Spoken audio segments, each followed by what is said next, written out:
Vamos lá?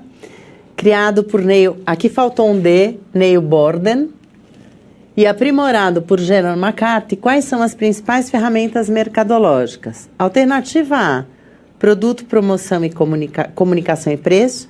Produto, marketing, preço e comunicação. Produto, promoção, formação e marketing. Produto, preço, praça e promoção. E alternativa E, produto, preço, formação e praça. Vimos, portanto, que o correto é a nossa alternativa D. Produto, preço, praça e promoção. Ok? Vamos dar continuidade. O que nós podemos fazer com as deficiências de um produto? Claro, a coisa mais importante, aprimorá-lo. E isso sempre. Como aprimorá-lo? Como nós vimos, através de uma estrutura de conhecimento, através de um nível de informação sempre muito bem alinhado com aquilo que o mercado espera. Lembrando que eu tenho uma gama de coisas que precisam ser levadas em consideração. Cultura geral, estrutura do país onde eu vivo, estrutura mundial de política, de economia, mudanças culturais na sociedade e mudanças na estrutura social. Por quê? Ah, Heloísa, mas eu não sou socióloga, eu não tenho nada que ver com... Tem tudo, tem absolutamente tudo a ver. Por quê? Se nós temos um processo, ou uma pequena sociedade, ou grande, não importa, mas uma sociedade, uma concentração de pessoas, onde eu tenho uma estrutura de sócios, pessoas juntas, unidas por uma estrutura cultural. Se essas pessoas juntas têm uma visão diferente do que é mercado, uma visão diferente do que é a sociedade na qual elas estão inseridas, eu posso ter problema ao me posicionar como profissional. Digamos que eu seja uma jornalista. Como me posicionar para o veículo que eu trabalho se eu não entendo a sociedade que está à minha volta? Ah, mas eu não tenho nada a ver com isso porque eu sou médica. Pior, se eu sou médica, eu tenho que entender qual é a estrutura cultural que me cerca. Será que a pessoa para a qual eu estou falando, ela consegue entender, ela consegue decodificar o que eu estou codificando, ou seja, o que eu estou falando? Será que eu estou passando para elas informações do mal-estar, da doença, dentro do que ela consegue entender? Será que eu não estou, talvez, falando com palavras muito difíceis ou com palavras simplistas demais? Eu preciso entender quem está à minha frente. Então, esse cuidado hoje para o profissional é fundamental. Estar atento às competências e habilidades necessárias para o pleno desenvolvimento da carreira é imprescindível. Claro que sim. Eu, como professora, sou doutora em comunicação, agora estou pensando no meu pós-doutorado. Para que eu possa ser uma pessoa e uma profissional melhor, esse estudo continuado é fundamental, porque as coisas vão mudando. Voltando, nós estamos vivenciando um processo hoje de um nível de informação muito grande, uma quantidade absurda por dia que nós acabamos por receber de informação. Se eu não tiver tempo, se eu calmamente não utilizar essas informações para pensar sobre elas, para refletir, eu não vou estruturar conhecimento. Eu simplesmente vou ser um papagaio que repete aquilo que ouviu. Isso não é conhecimento. Isso não traz expertise e isso não transforma você num bom profissional. Bom profissional é aquele que consegue refletir sobre o que ouve, refletir sobre o que lê. E aí é a história, ah, mas eu leio muito, eu leio na internet. Não é isso. A internet é importante? É evidente que é. É uma ferramenta fundamental hoje em dia. Mas nós não podemos esquecer que a linguagem utilizada na internet é outra. A internet não é um espaço midiático de tempo lento como a leitura. Ah, Heloísa, o que é tempo lento? Na internet eu vou ter sempre o auxílio do quê? De informação visual, de imagens. Então, as frases podem ser curtas, as palavras podem ser abreviadas. Por quê? Porque eu tenho uma imagem me auxiliando a montar na cabeça o que está sendo dito. É diferente de um livro onde eu só tenho letrinhas pretas num papel branco. Toda a estrutura, todo o pensamento vem da minha capacidade de entrar na história, de entender o que está sendo falado. Por quê? Quando eu estou lendo um livro, o que eu estou fazendo? Na verdade, quando eu leio um livro, eu estou dialogando com o autor. Então, não é ler, muitos pensam que é juntar palavras. Infelizmente, não é. Ler é interpretar. Então, é muito mais do que juntar aquelas palavrinhas que estão ali e depois não saber o que está escrito no parágrafo. Eu preciso deste tempo. Eu leio e eu vou pensando, claro que com o tempo esse pensamento já vem concomitante com a leitura, mas até eu me acostumar, eu vou lendo e vou pensando sobre o que eu li. Eu vou, portanto, num tempo mais lento, construindo conhecimento, interpretando aquilo que eu li. Por quê? Porque eu não tenho a figurinha para me ajudar. Então, a internet é importante? É claro que sim, mas eu não posso esquecer que livros são estruturais no processo de conhecimento, ok? Então, cada vez mais, eu sabendo quais são as habilidades necessárias para aquilo que eu sou ou para aquilo que eu quero ser, mais eu vou me desenvolvendo. Mais do que conhecer as habilidades, é saber utilizá-las, distinguindo fraquezas e transformando-as em forças.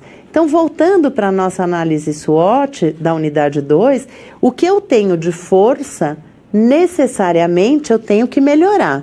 O que eu tenho de fraqueza, eu preciso transformar em força. Então, isso é importante, é transitar por todos esses caminhos para ser um profissional melhor. E mais do que ser um profissional melhor, é para ser uma pessoa melhor. Se eu for uma pessoa melhor, eu serei um profissional melhor. Se eu não for uma pessoa melhor, a coisa complica. Educação continuada, muita leitura, são eficazes no processo de construção de competências e eliminação ou minimização de deficiências. Aí, muitas vezes vem o questionamento, mas eu não tenho dinheiro, mas não dá para ficar fazendo curso. Há 10 anos atrás, há 15, há 20 anos atrás, eu ia falar, ok, se você não tem uma condição econômica que te propicie fazer cursos, conhecer mais, obter conhecimento, é mais difícil. Hoje em dia, na sociedade da informação que nós vivemos e que nós trabalhamos, isso é impossível. Claro que você não vai usar o Google para obter informações sérias. Você vai sim utilizar o Google Scholar, o Google acadêmico, que vai trazer informações importantes que estão estruturadas em bases extremamente sólidas, em pesquisas acadêmicas e em textos que foram publicados. Então é diferente do que utilizar uma ferramenta que qualquer um entra e escreve. E muitas vezes escreve pataquada, escreve coisas que não condizem com a realidade.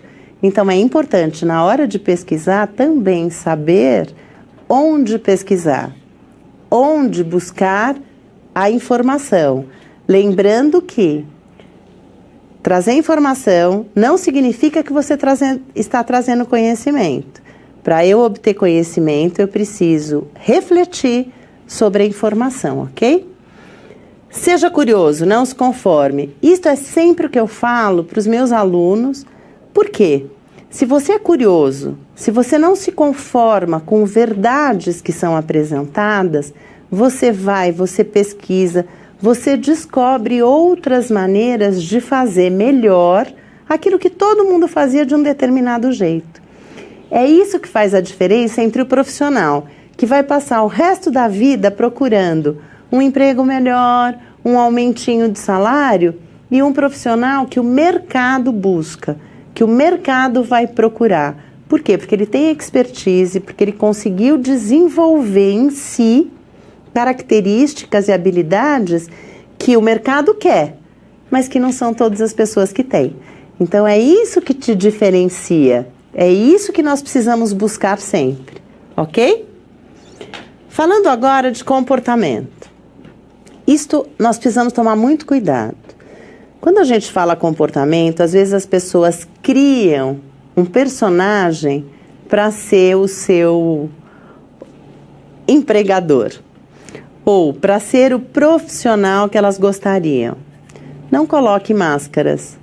Colocar máscara é sempre um pezinho para ter problema. Um pezinho fora do emprego, um pezinho fora da empresa.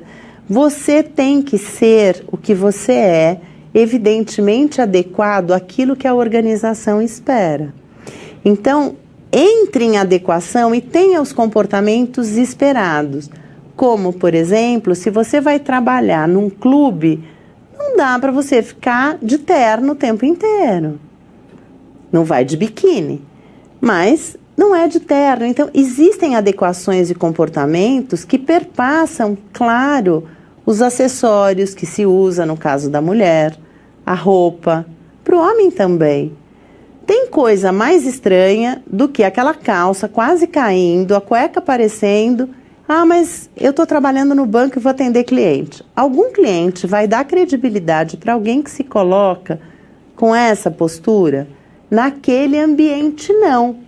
Se essa pessoa vai para um outro ambiente, um ambiente mais solto, um ambiente mais relaxado, talvez não tenha problema. Ninguém nem preste atenção, então eu preciso adequar.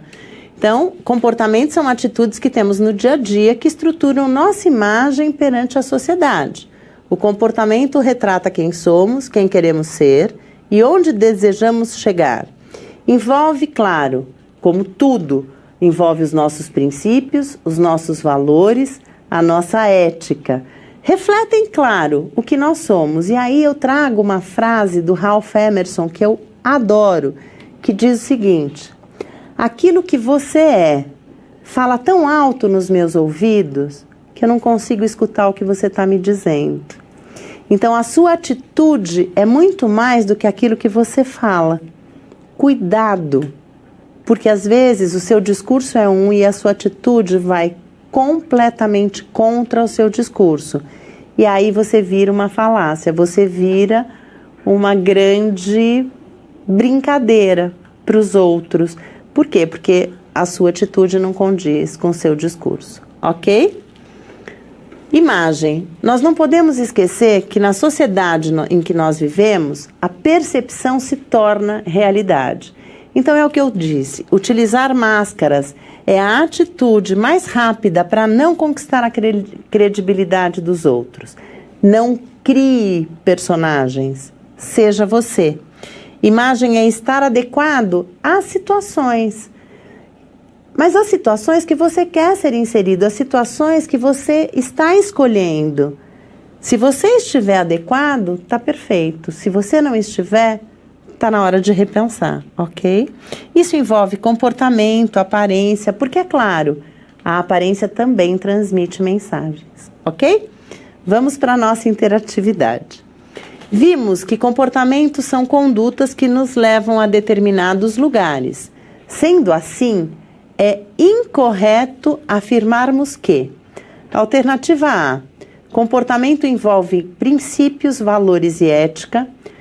Alternativa B, comportamentos retratam quem somos. Alternativa C, comportamentos demonstram quem queremos ser. Alternativa D, comportamentos não podem definir onde queremos chegar. E alternativa E, comportamentos criam imagens. Daqui a pouquinho eu estou de volta, ok?